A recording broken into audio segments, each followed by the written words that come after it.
E no último dia 29 foi lançada a campanha Para Expressar a Liberdade, uma nova lei para um novo tempo. A campanha faz parte do Fórum Nacional pela Democratização da Comunicação e o lançamento ocorreu na sede do Conselho Regional de Psicologia. O lançamento contou com a presença da presidenta do Sindicato dos Jornalistas, além de representantes do FNDC e do Conselho de Psicologia e demais jornalistas e psicólogos. São 50 anos da regulamentação da profissão do psicólogo e do Código Brasileiro de Telecomunicações, duas profissões que praticamente nasceram juntas aqui no Brasil. E é para isso que esse evento vem esclarecer à sociedade a importância do trabalho do psicólogo com o comunicador para a democratização dos meios de comunicação.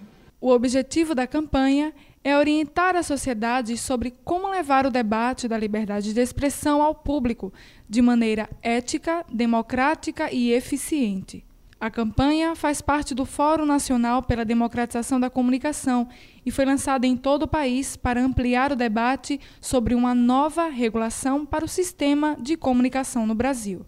O Fórum Nacional pela Democratização da Comunicação foi criado em 1991 e consiste em uma associação que congrega organizações da sociedade civil de todo o Brasil para enfrentarem questões referentes à comunicação.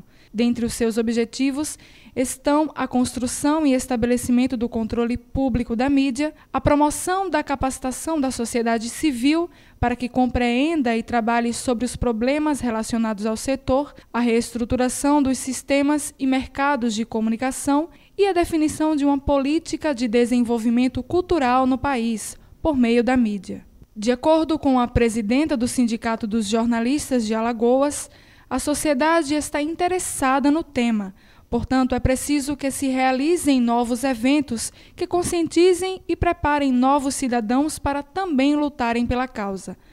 A importância de um novo marco regulatório também foi lembrada como um instrumento inovador para a comunicação em todo o país e que vise modificar a legislação brasileira nesse setor para que torne possível a diversidade e a pluralidade da mídia. Dessa forma, a dimensão pública dos meios de comunicação pode ser ainda mais significativa. O FNDC, que é o Fórum Nacional pela Democratização da Comunicação, né, ele tem comitês em vários estados e aqui em Alagoas nós formamos também o comitê, temos 15 entidades participando e o nosso objetivo é fortalecer realmente esse movimento pela democratização da comunicação, né?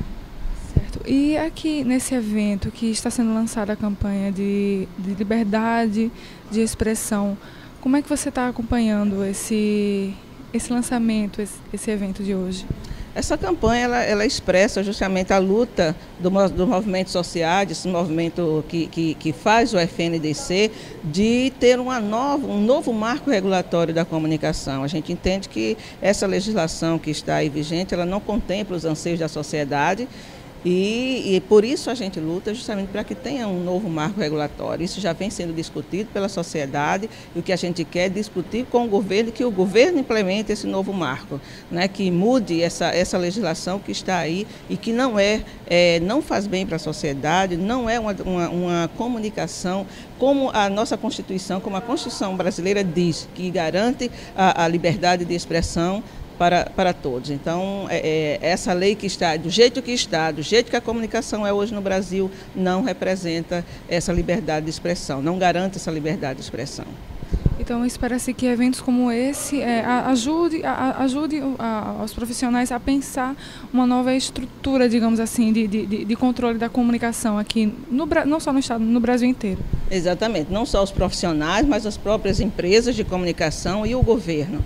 Nós temos aí propostas já formuladas e aprovadas pela Conferência Nacional de Comunicação, a primeira conferência que aconteceu em 2009, então já existem propostas concretas aprovadas pela sociedade e que precisam ser implementadas. Então, é isso que a gente também, que esse movimento quer, que o governo, junto com empresas, né, finalmente implemente as propostas da Confecom. Sendo lançada no período que marca os 50 anos do Código Brasileiro de Telecomunicações, a campanha em Alagoas também contou com uma palestra que traçou sua importância.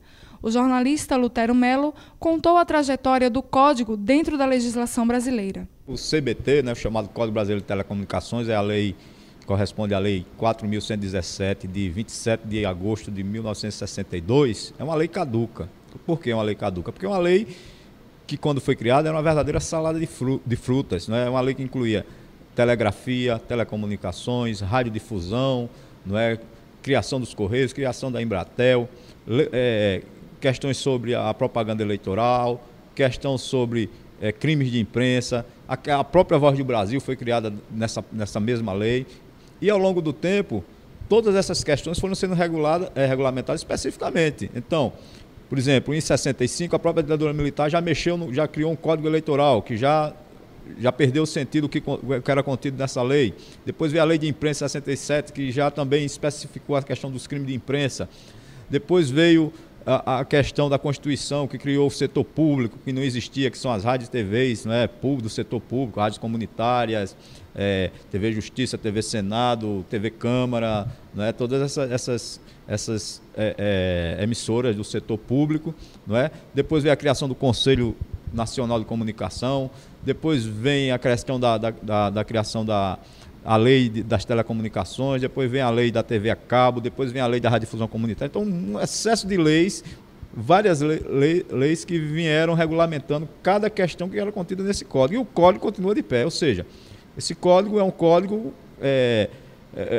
um morto-vivo, né? Ele só precisa ser enterrado, mas ele se recusa a ser enterrado exatamente porque os coveiros, representados pelos donos dos grandes meios de comunicação e pelos políticos que detêm concessões, eles não querem mexer exatamente na última coisa que falta mexer nesse código, que se chama radiodifusão privada, que são as rádios e TVs comerciais. Então, você fazendo essa nova lei que está no Congresso, votando e aprovando a Lei Geral de Comunicação de Massa, eletrônica de massa, né?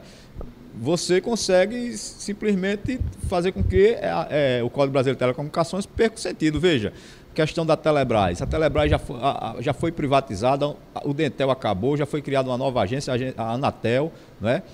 As 29 empresas de telecomunicações, as 27 de cada estado, tipo aqui de Alagoas, que é a Telasa, né? Então, já foram extintas, privatizadas, e esse código permanece aí orientando essa relação do governo com os donos de emissoras de rádio e TV e com a sociedade. Quer dizer, uma coisa terrível. Na ocasião do evento, foi exibido o filme Cordel da Regulamentação da Comunicação, como forma de salientar a informação que deve ser livre para todos. Mas se a gente não se mexe, espera tudo na mão, fica mais difícil de Marco botar queixão. Não muda nada, nadinha, fica como tá então. Democracia se faz com participação. Cada pessoa ligada sem aceitar a invenção que seu direito de escolha é ver Gugu ou Faustão. Então, essa é a peleja pela comunicação, mostrando a cara da gente cidadã e cidadão, que junte ao marco da lei trazendo transformação. E que venha com alegria que faça a democracia em rádio e televisão, que dê lugar à diferença e garanta a gente presença na hora da decisão. O envolvimento dos psicólogos com a mídia no Brasil também tem sido uma referência de luta pela construção do direito para todos. O tema sobre a democratização da informação foi debatido sobretudo entre esses profissionais. É uma forma de demonstrar a importância da psicologia na mídia, resumida no termo mediatização do pensamento, que é o controle que qualquer suporte de difusão de informação exerce sobre seus espectadores. Portanto, também dentro dos 50 anos da regulamentação da profissão do psicólogo no Brasil, a participação desses profissionais em políticas públicas que favoreçam a livre expressão de ideias tornou-se cada vez mais ativa, assim como declarou a psicóloga Roseli Golfman. Primeiro, falar sobre os 50 anos da psicologia, que em 1962 foi regulamentada a profissão da psicologia aqui no Brasil, né, consolidando que uma profissão que começou com pouquinha gente, muito pouquinha gente, hoje em dia nós somos 220 mil psicólogos e psicólogas em todo o Brasil. Então isso é muito significativo, uma data que vai ter uma grande comemoração. Essa comemoração vai ser no AMB de 20 a 22 de setembro e lá a gente pretende mostrar tudo que a gente está fazendo em termos de política pública no país. E falando de política pública, como não poderia deixar de ser, uma das faixas em que a gente atua fortemente é na faixa da questão da democratização da comunicação.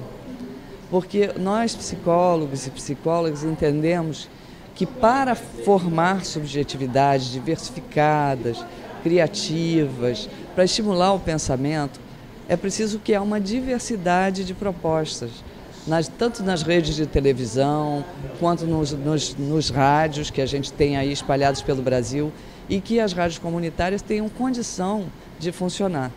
Certo, e diante de todo esse trabalho, eu pergunto, qual a sua visão, assim, como se pode, então, construir uma sociedade em que as pessoas entendam esse tipo de comunicação, elas possam trabalhar por essa democratização da comunicação? Pois é, isso é a nossa coisa mais difícil, de fazer chegar ao grande público o que é a luta pela democratização da comunicação. Porque é lógico que as redes que mais chegam, nos 98% dos lares que têm televisão, não querem falar sobre esse assunto, porque esse assunto inibe, vamos dizer assim, de alguma forma, a formação de oligopólios, né? E a formação de propriedade cruzada dos meios, que é televisão, rádio e jornal serem do mesmo proprietário, como acontece no Brasil em diversos lugares, acredito que vocês tenham aqui também. Sobretudo em Alagoas. Essa questão, né? Nós sabemos, né? Inclusive parlamentares que detêm meios de comunicação e conseguem expandir seus votos, sua base de votos, através do domínio desses meios. A gente gostaria muito, né, que o voto do povo brasileiro não fosse baseado naquele que diz o que ele quer, na hora que ele quer, tanto na televisão, quanto no jornal, quanto no rádio, mas que outros brasileiros que não fizessem parte desse oligopólio pudessem nos ajudar a construir esse país democrático que já está sendo. Isso eu não tenho dúvida, né? Mas para ele ser realmente democrático, a gente precisa que esses meios se diversifiquem mais. E essa edição do programa Eu Quero Ver fica por aqui. Para você rever estas e outras matérias, você pode nos acompanhar através do nosso blog euquerovercute.blogspot.com e também através da nossa página no Facebook. E para nos enviar qualquer sugestão de pauta, envie-nos para o e-mail euquerovercute@gmail.com. Tenham todos um ótimo dia e até amanhã. Eu quero ver a luta se fortalecer. Eu quero ver a mudança acontecer. Eu quero ver como será a final quando o povo descer o morro e não for carnaval.